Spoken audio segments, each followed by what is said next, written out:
Break के बाद एक बार फिर से आप सभी का स्वागत है विशेष कार्यक्रम ब्रह्मांडीय ऊर्जा में। दर्शकों, यदि आपके साथ भी ऐसी कोई समस्या बनी हुई है जिससे कि आप भयभीत हो जाते हैं, रात को सोते सोते उठ जाते हैं, लगातार सता रहे हैं, उसका समाधान आप अब तक नहीं प्राप्त कर पाए हैं, तो बिल्कुल भी परेशान होने की आवश्यकता नहीं है। लगातार जो नंबर चलाए जा रहे हैं उनके माध्यम से समाधान आप प्राप्त कर सकते हैं, गुरु माँ का सानिध्य प्राप्त कर सकते हैं। तो गुरु माँ, हम लामा फेरा के विषय में बात कर रहे थे, जानना चाहूँगी और भी महत्वपूर्ण बातें उसके बारे में। देखिए, अभी तो हमने लामा फेरा के विषय में बात करी है कि अध्यात्म के क्षेत्र में भी हम लामा फेरा का उपयोग कर सकते हैं कि व्यक्ति सीखने के बाद यदि स्वयं का लामा फेरा के द्वारा अगर उपचार करता है तो उसके अंदर जो चक्रास होते हैं वो भी एक्टिव होने लगते हैं। यानी कि चक्रास के ऊपर ही सारा हमारा अध्यात्म जो है निर्भर है।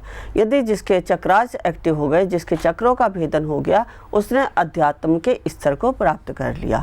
और एक बात और मैं कहना चाहूँगी कि जो हमारे 5 चक्र हैं, जो विशुद्धि चक्र से लेकर स्वादिष्ठान चक्र तक हैं, ये हमारे 5 तत्वों पर ही आधारित है। इन्हीं 5 तत्वों के अंदर हमारे जीवन का सार निहित है। जैसा कि हमारे जीवन में जो विशुद्धि है, विशुद्धि चक्रास के ऊपर हमारा कम्युनिकेशन, यानी हमारे अपने बात करने का तरीका क्या है, हम सामने वाले से बात कैसे करते हैं, किस प्रकार से करते हैं, ये हमारा कम्युनिकेशन अगर यदि ठीक है तो हम सुचारू रूप से सामने वाले को सेटिस्फाइड कर सकते हैं। इसके बाद आता है अनाहत चक्र। अनाहत चक्र में हमारा जो है इमोशन होता है। यदि हमारे रिश्ते नाते प्रेम संबंध अच्छे हैं तो हमारा जीवन सुचारू रूप से चलता है। यदि हमारे रिश्ते नाते और प्रेम या कोई भी हमारा पुत्र पुत्री या हमारे रिश्ते में कहीं पर भी कोई भी यदि कोई पीड़ा से ग्रस्त होता है तो हमारा इमोशनल जो है वो बहुत ज़्यादा बिगड़ जाता है, इमोशनल का क्षेत्र, और हम उस इमोशनल के कारण मानसिकता के शिकार हो जाते हैं। इसके बाद होता है मणिपुर चक्र। मणिपुर चक्र हमारा होता है पाचन क्रिया। यदि हमारे शरीर की पाचन क्रिया ठीक नहीं है तो हमारे शरीर में रोग उत्पन्न हो जाते हैं, और रोग उत्पन्न होने के कारण भी हम शरीर से यदि काम नहीं कर पाते हैं तो भी हमारे जीवन की आर्थिक स्थिति बिगड़ जाती है। इसके बाद हुआ हमारा स्वादिष्ठान केंद्र। स्वादिष्ठान केंद्र हमारे काम विकार और वासनाओं का क्षेत्र है। यदि यह अगर हमारा ठीक नहीं है तो भी हमारे जीवन की जो है दिनचर्या बिगड़ जाती है और हम अपने जीवन को सुचारू रूप से नहीं चला पाते हैं। तो लामा फेरा के द्वारा हम इन चक्रों को भी संवार सकते हैं। इसके अलावा मूलाधार चक्र जो हमारा परमात्मा का चक्र है, जिससे कि जिसके ऊपर हमारी कुंडलनी शक्ति निहित है, और इसके बाद आज्ञा चक्र और सहस्त्रार, ये 3 चक्र हमारे परमात्मा से जोड़ने की कड़ी है। जिसका आज्ञा चक्र एक्टिव हो जाता है उसका त्रिनेत्र खुल जाता है, यानी कि उसको अपने आप ही सामने वाले के बारे में अपने आप पता लग जाता है, जिसको दूसरे के बारे में ज्ञान शुरू हो जाता है। और सहस्त्रार जिसका खुल गया वह ब्रह्मांड के सारे रहस्यों को जानने लग जाता है। इस प्रकार से हम लामा फेरा के द्वारा अपने ऊपर यदि इसको करते हैं तो हम बहुत सारा अपने अंदर आध्यात्मिक और भौतिक ज्ञान को भी प्राप्त कर सकते हैं और भौतिक जो है अपने जीवन में सुधार कर सकते हैं। इसके अलावा हम अपनी जीविका का साधन बना सकते हैं। ऐसे हमारे पास जितने भी कोर्स हैं, सत्य मार्ग आपको जीवन जीने की कला सिखाता है। यानी कि सत्य मार्ग में आप स्वयं से जागृत होते हैं और स्वयं से ही अपने जीवन को चलाने की सुचारू रूप से अपने आप को जागृत करने के बाद सुचारू रूप से अपने जीविका का साधन बना सकते हैं। यानी कि लामा फेरा के माध्यम से हम खुद भी ये जान सकते हैं कि हमारे जीवन में ये परिस्थितियां उत्पन्न होने वाली है, ऐसी समस्या हमारे सामने आने वाली है, तो हम उसका समाधान भी खुद कर सकते हैं। ऐसे ही हमारे एक कोर्स होता है जिसको कहते हैं इन्फिनिटी कॉन्शियसनेस। इन्फिनिटी कॉन्शियसनेस में भी यदि आपने सुना होगा कि 6 इंद्रियां जागृत होती हैं, लेकिन इन्फिनिटी कॉन्शियस के द्वारा 12 इंद्रियां जागृत होती हैं और 12 जो है हमारे इन्फिनिटी जागृत होती है। 12 प्रकार की इन्फिनिटी होती है। आपने यदि ध्यान किया है, आप यदि मेडिटेशन करते हैं तो आपने 12 प्रकार के इन्फिनिटी के बारे में अवश्य महसूस किया होगा। 12 प्रकार के इन्फिनिटी के यदि हम डिटेल में बताएंगे तो यह बहुत लंबा चला जाएगा। इसके विषय में हम आपको अगले एपिसोड में बताएंगे कि 12 इन्फिनिटी के द्वारा आप 12 सेंसेस को किस प्रकार जागृत करेंगे और 12 सेंसेस आपको किस प्रकार सहयोगी होंगी। तो यहाँ हम बात अभी कर रहे थे लामा फेरा के विषय में।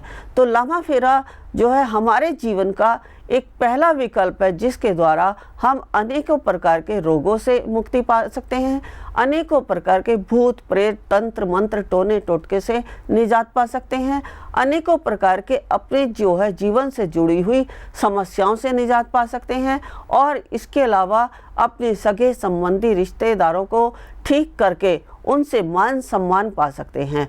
लामा फेरा का एक बेनिफिट ये भी है कि लामा फेरा के द्वारा आप घर मकान दुकान फैक्ट्री इसका भी उपचार कर सकते हैं। हाँ, एक बात और, बहुत सारे लोगों के हमारे पास फ़ोन आते हैं कि हमारा मकान नहीं बिक रहा है, आप इस मकान को बिकवा दें। तो लामा फेरा को सीख कर यदि आप उस स्थान का लामा फेरा करते हैं तो आपका मकान या फैक्ट्री या दुकान वह भी बिक जाता है। इसके अलावा लामा फेरा के द्वारा आप मर्सी डेथ भी करा सकते हैं। जैसा कि हमने पहले भी बताया था कि बहुत सारे लोग ऐसे होते हैं जो बड़े बुजुर्ग होते हैं या कोई वो ऐसे रोग से ग्रस्त होते हैं कि कई कई महीनों सालों से वो है अपने शैया पर लेटे हुए हैं, लेकिन उनको जो है मुक्ति नहीं मिल रही है, उनके शरीर से प्राण नहीं निकल रहे हैं, घर वाले भी परेशान हैं और जो वह रोगी है वह अपने रोग के कारण अपने शरीर से परेशान है।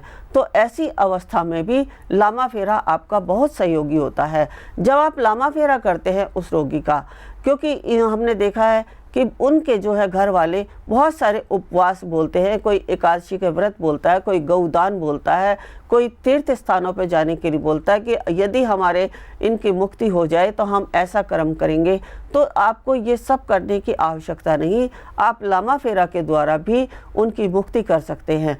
यदि उस व्यक्ति का लामा फेरा किया जाए तो 72 घंटे के अंदर उनकी मृत्यु हो सकती है और उनके प्राण नाभि द्वार से निकलते हैं। नाभि द्वार से जिस व्यक्ति के प्राण निकलते हैं उनकी अवश्य ही मुक्ति होती है, क्योंकि नाभि ही आत्मा का प्रवेश द्वार है और नाभि से ही यदि प्राण निकले तो व्यक्ति की मुक्ति हो जाती है। तो यह जो है लामा फेरा इतना कारगर है। लामा फेरा के विषय में हम जितना ज़्यादा बताएं उतना ही हमें थोड़ा है। लामा फेरा एक ऐसा विषय है जिसके द्वारा हम बहुत कुछ कर सकते हैं। ये तो अभी हमने पहले वर्जन की बात करी है।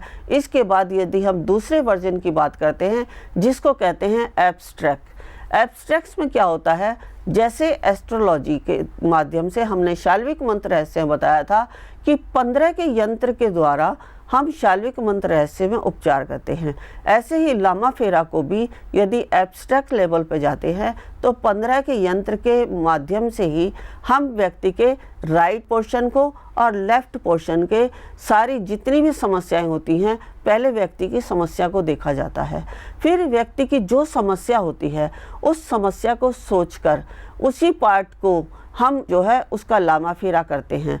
और इसमें एक मंत्र बोला जाता है जिस मंत्र को कहते हैं तोरा बोरा हाजी का कटोरा। इस मंत्र के द्वारा हम जो है व्यक्ति के ऊपर जब लामा फेरा करते हैं तो वह व्यक्ति कि जितनी भी जीवन से संबंधित घटनाएं होती हैं या जितनी भी जीवन से संबंधित जो है विपदाएं होती हैं वह सभी उनकी समाप्त हो जाती हैं और इस प्रकार हम लामा फेरा का लाभ उठा सकते हैं। इसके बाद भी फिर एक लेवल और आता है। ऐसे अनेकों 5 प्रकार के लेवल हैं जिनको हम सीखकर लामा फेरा के द्वारा बहुत कुछ प्राप्त कर सकते हैं।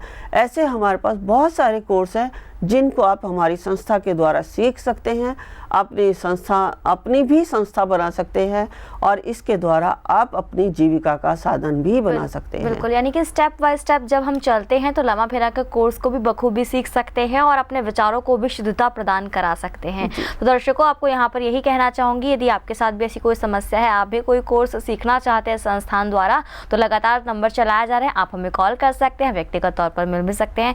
कार्यक्रम के बाद यदि आप मिलना चाहते हैं, गुरुमा से बात करना चाहते हैं, तो अपॉइंटमेंट लेकर, फ़ोन अपॉइंटमेंट लेकर गुरुमा से बात कर सकते हैं।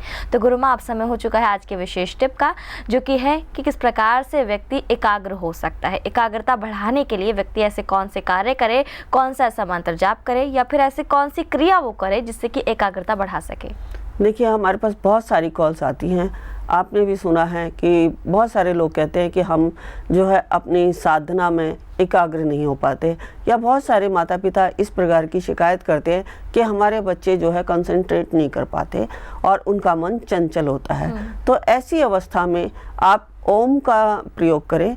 ओम का प्रयोग आपको किस प्रकार करना है कि ओम को जो है 3 भागों में बांटें। पहले ए, मैं, ऊ, ओ, ऊ, मैं, ओम करके उसको 3 भागों में लंबा स्वर से उसको बोले। इसके बाद जो है एकदम झटके से नाभि से स्टार्ट करें और सहस्त्रार में लेकर माँ को लंबी ध्वनि में बोले। और इस प्रकार आप जो है नाभि से जब भी आप उठाएंगे और सीधे झटके से आपका जो ऊपर जो आता है चंद्र बिंदु, वो आपके गालों पे आए और माँ की ध्वनि आपके सहस्त्रार के चारों तरफ गूंजती हुई आपको महसूस होगी। आप इस ओम के इस्तेमाल को जब भी आप करेंगे, और इसलिए इसको करने के लिए यदि आप डेली 1 घंटा इसको करते हैं तो आपके अंदर एकाग्रता बढ़ती है, आपके बच्चे भी कंसंट्रेट होते हैं। और इसके साथ एक मुद्रा मैं बताती हूँ कि जो आपको करनी है, आप सुख आसन में बैठ जाएं और दोनों हाथों की उंगलियों को इस प्रकार क्रॉस करें, अंगूठे आपस में इस प्रकार मिला लें। चिटली उंगली के दोनों पॉइंट जहाँ मिलते हैं उसको अपनी नाभि पर इस प्रकार लगा के बैठें और इस ओम के उच्चारण को बोलें। पहले आपको ओम को 3 भागों में बांटना है। फिर जब आप इसको करने लग जाएं, आपका ध्वनि आपके मुख से ऐसी हो जाए कि आप लगातार बोल रहे हैं, तो आप एक ही झटके में नाभि से बोलते हुए सहस्त्रार में ओम की ध्वनि को महसूस करें। जी बिल्कुल गुरुमा, बहुत ही अच्छे सरल शब्दों में आपने बताया किस प्रकार से एकाग्रता बढ़ा सकता है व्यक्ति, किस प्रकार से वो साधना योग में बैठ सकता है, यानी कि उसकी किस प्रकार से स्थिति होनी चाहिए बैठने की। बहुत बहुत धन्यवाद आपका तमाम जानकारी के लिए। नमस्कार। तो दर्शकों, यदि आप भी योग साधना सीखना चाहते हैं, आप भी एकाग्र होना चाहते हैं, आपके मन को एकाग्र बनाना चाहते हैं, या फिर परिस्थितियों से, यानी कि गंभीर परिस्थितियां जो आपके सामने लगातार बनी हुई है उनसे बाहर निकलना चाहते हैं, तो टीवी स्क्रीन पर लगातार नंबर चला जा रहे हैं, आप कॉल कर सकते हैं।